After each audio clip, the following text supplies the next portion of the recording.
What is going on, YouTube? Welcome back to Fireside Rangers. I'm your host, Eric Wilson. Today, joined by my co host, Anthony Rivardo. You guys in the live stream last night were asking where he went. Well, here he is. We're back, the OG duo, to discuss some New York Rangers.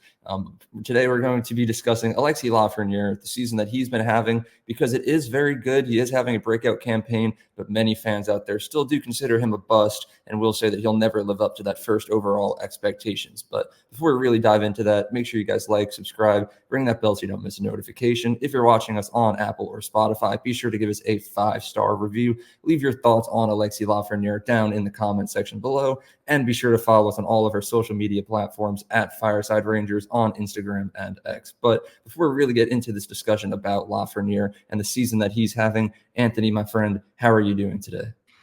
I'm doing great. I'm curious to know, was there really people longing for me in the comment section of the live stream? There People have been were. asking for me. Well, that's heartwarming. That's good to know.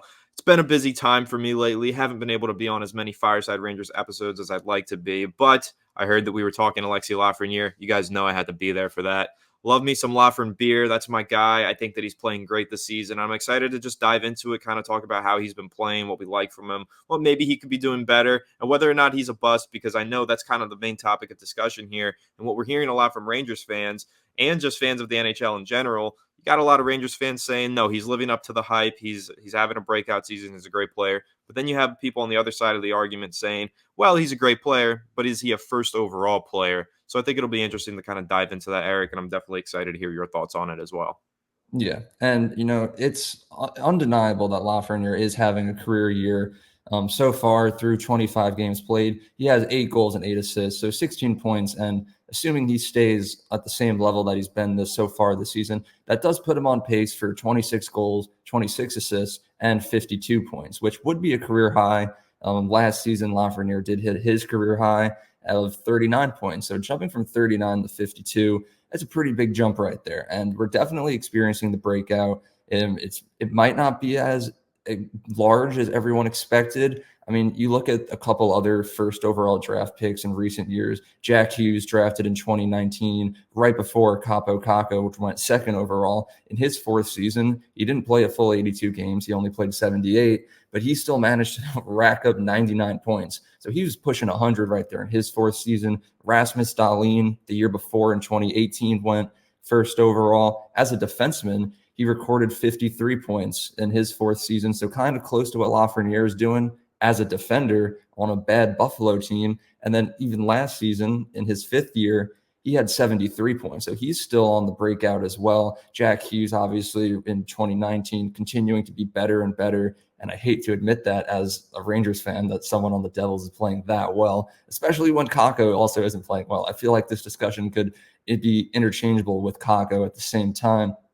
But that's the other thing is, Lafreniere is his own player, and a lot of people will compare Hughes and Lafreniere. So I'm curious to know, Tony, when is it right to just base our opinions on Lafreniere based on the success of people drafted in the same draft slot at number one around the league and years around him, or do the Rangers and Rangers fans need to be more patient with Lafreniere, understand that he's his own guy, and focus on his individual needs? Well, I think that, when you just compare players one to one, you're always losing out on a ton of context, and context really matters. I think when you look at the career that Lafreniere has had, some of the things that he struggled with, some of the reasons that he hasn't had this breakout are not his fault. Like we saw the way that Gallant was kind of utilizing the kids was definitely not allowing them to develop properly. We've talked a lot for the past several months about Brennan Othman and how we want the Rangers not to just force him into the bottom six, because that's not going to fit the way he plays, and that's going to stunt his growth like it did with kids like Alexis Lafreniere. So when you're looking at his start to his career, has he been in the most favorable situation? Has he been able to grow the way that some of these other guys have been able to grow who got immediate top six ice time? He hasn't. So he hasn't had those things. So he's going to have a late bloom here. But now that he is kind of blooming and having that breakout, you do wonder, is his ceiling kind of lowered because of the slow start to his career? Can he ever reach those heights of others in his draft class? Probably not, but he could still salvage his career and become a really good player for the Rangers.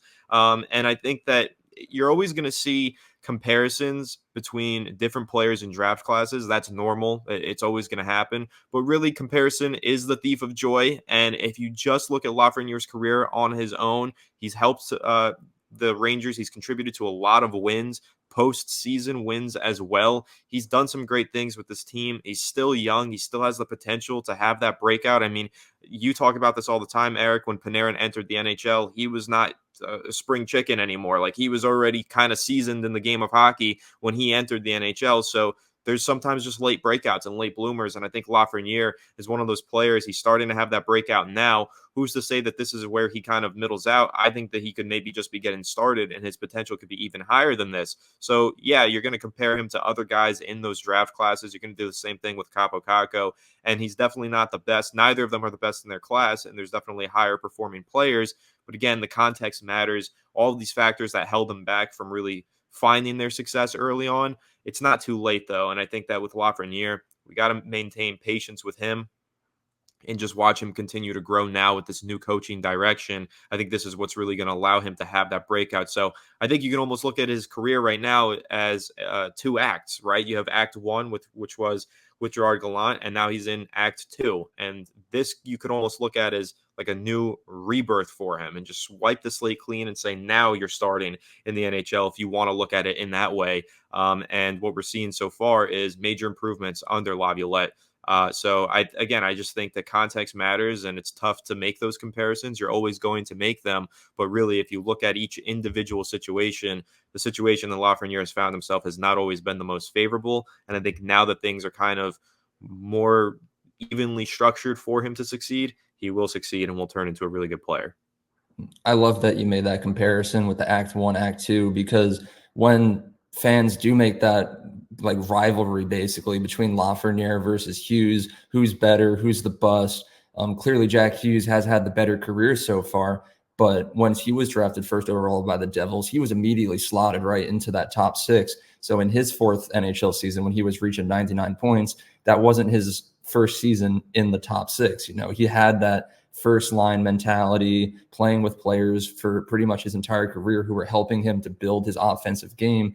As for Lafreniere, starting his career on the third line, he was playing alongside more defensive-minded players, not getting as much ice time. So you could really say that this is like a second rookie season for Lafreniere, the first time he's ever been given an actual opportunity by Peter Laviolette on that second line, which is kind of what I want to transition into now, because you look at the impact that Lafreniere has had on that second line.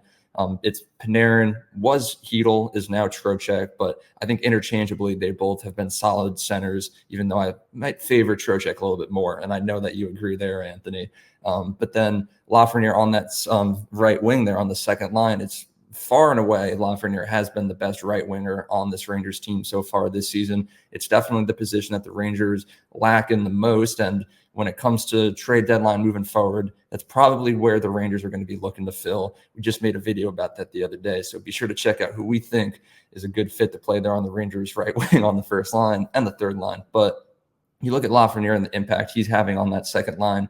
Trocheck playing phenomenally. He's looking like he's finally living up to that 7-year contract we signed him to 2 summers ago. Panarin looks like his old self. He's on pace to have like 150 points or something like that. Insane career high for Panarin. And a lot of people will make the argument that Panarin and Trocheck, their elite play is kind of inflating Lafreniere's stats, kind of like we saw what Panarin did to He Who Shall Not Be Named. But I'd go as far to make the argument that although, yes, they are helping Lafreniere succeed, Lafreniere at the same time is also a major factor in what's increasing Panarin's stats as well at the same time, because we're seeing Peter Laviolette implement this new system that's very much more defensive-minded. There's still a lot of points being scored, so don't get me wrong on that, but that's not the main objective like it was under Gallant. Gallant was just like, all right, guys, go out there and shoot the puck and score. I don't really care about defense. As long as we outscore them, it doesn't matter. Laviolette's new system is kind of like, you're going to go out there, you're going to play defense, and only when you stop the rush will you take it up and you can go have an attempt to score. And that's been working very well so far this season. Over the course of the last week or two, it hasn't really been working as much, but for the sake of this Lafreniere discussion, we'll just envision the first portion of the season where the system was working quite well. But but Lafreniere has fit it perfectly. He's been playing great defensively. At this current point in time, he does have a -4 rating, but that is largely due to the overall defensive collapse of the team recently. But overall, throughout the course of the entire season, he only has 6 penalty minutes. So he's only taken 3 penalties across 25 games. That's very good, very disciplined play. He has 13 takeaways and only 6 giveaways. So outside of point production, there's a lot more to Lafreniere's game that hasn't really been acknowledged by a lot of fans. And it's kind of hard to when the team has been succeeding so much. When you talk about who's been a great player, everyone's immediately going to say Artemi Panarin, Mika Zibanejad. And there's really not a lot of spotlight that goes on Lafreniere, which is, I guess, a good thing, because if someone like Lafreniere, who does have a lot of pressure on his shoulders as the first overall pick, to really impress and have a breakout season. It's the first year of his 2-year bridge deal. He really needs to impress the Rangers, and having that spotlight on him, or not be on him, I should say, I feel like is benefiting his game. He's having a solid NHL season. Like I said, on pace for 52 points, playing good defensively as well. The question just remains, though, is it the level of where a first overall pick should be? And has he reached his ceiling, or is the ceiling going to keep getting higher and higher as he receives more time in that top 6? So, Anthony, I'm curious to know your thoughts. Lafreniere being on pace for the first 50-point season in his career, is that going to keep going up year after year, or is he kind of plateaued at this point and we know exactly what we're going to be seeing from him for the rest of his career?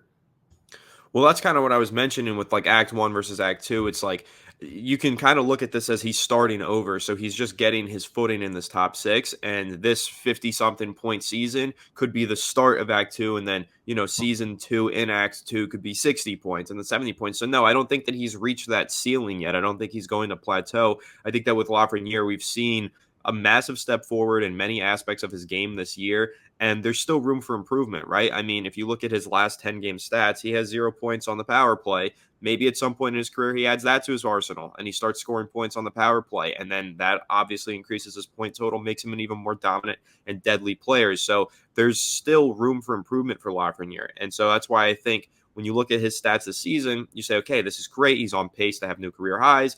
He's looking like a new and improved player, but there's still room for improvement. And that's why I think that if the Rangers stick with the system that they have right now, keep him in the top 6, Peter Laviolette continues to coach this team and find success coaching this team, I only think that Lafreniere's numbers are going to increase.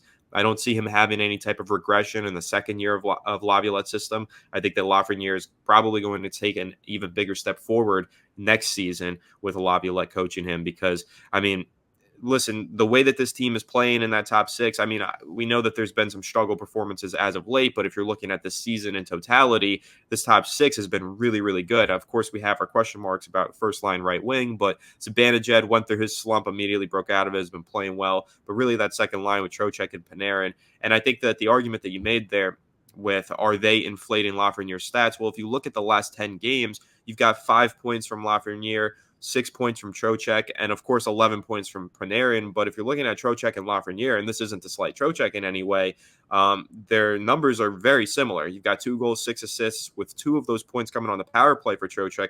Then you have 1 goal, 4 assists, with 0 of those points on the power play for Lafreniere, and that's in 3 minutes less of average time on ice per game. So I think that Lafreniere's production is actually matching that of Trocheck at this rate, considering the difference in time on ice. So when you look at it from that perspective, I think that you could say Lafreniere is actually holding his own on that second line, at least in the last 10 games. And I would say for the season in general, he's holding his own. I don't think that he's being carried by his line mates. I think that he's doing a really solid job kind of matching their output when he can. And who knows, maybe eventually he moves up into the first line at some point down the road in his career, or Panarin and Trocheck move on and Lafreniere starts leading one of those lines. And then you're talking about him having the 70, 80 points per season. I think that's completely possible. I think it would be unreasonable for Rangers fans to kind of consider this to be his ceiling and cap him off with this 2023 season and say he can't improve on this. Because again, there's definitely things in his game that he still can improve on.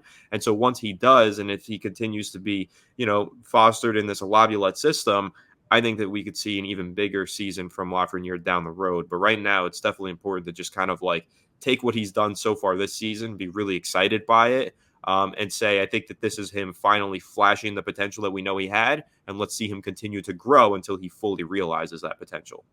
Of course, and I know you look at Lafreniere throughout all 4 seasons of his career. He's had a career high in like every single season. In his first year, it was a shortened COVID year, so he only played 56 games, had 21 points. Next season, up to 31, then 39. So he's going up and up and up. And right now, for this season, he's on pace for 52. So another even larger jump. The only problem at hand here is, let's say, for the sake of the argument, Lafreniere does stay on pace, hits that 52-point mark. Then next season, he has another little jump in points right there. Then his contract is over. The Rangers only signed Lafreniere to that 2-year bridge deals because of like the current cap situation.